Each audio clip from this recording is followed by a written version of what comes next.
Okay, so we are going to do a little training here today and talk about some IVR menus. So to get to an IVR menu, we have the dashboard icon, or we can go over here to the menu and navigate to IVR menu. If you were trying to set up an IVR menu from scratch, you'll come to this Add New, and we're going to call this Test IVR.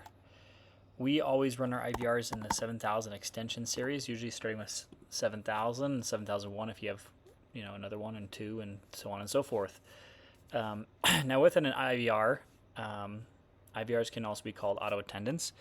Our goal is to create a workflow whereby when somebody calls your location, that the auto attendant can pick up and tell them, what the options are and can navigate that user through the system. So in this primary option here, we're going to go ahead and just do option 1. And we're going to pretend that this is going to go to extension 1500, which was our front desk. Option 2, we want to go to the director, which is 1519.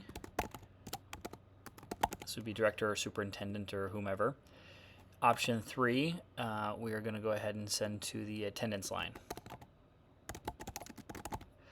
And you can see I can add in a whole bunch of options. If I wanted to also add in options like sending it directly to someone's voicemail, right? If you have a voicemail box that's created just for, leaving messages for, attendance or some other purpose, we can just have it go directly to that person's voicemail and not ring their extension.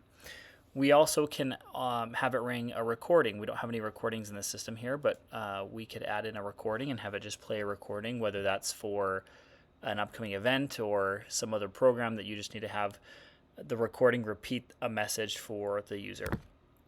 We also can indicate company directory. So let's go ahead and do that for option 4, company directory.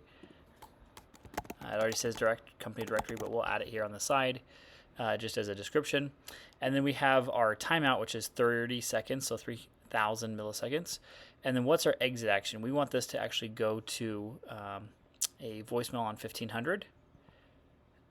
And that's what it ends. So after 30 seconds, after they've gone through the IVR auto attendant, if they have not made a selection or if they are just sitting there, it will time out and it will exit them into that voicemail box. Now, what we could do is also reroute them back into like a ring group, again, into a recording.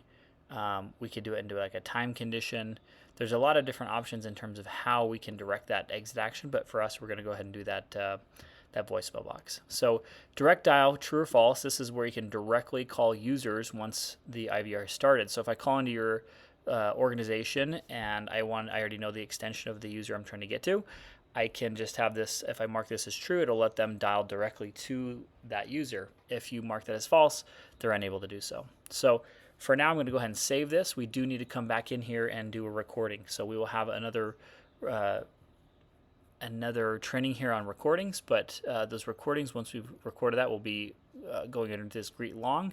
We do have a recording that's an old one here. It says PRTA after hours, and if I select that, I can play and listen to that, or you can check out our other video on how to create a different recording.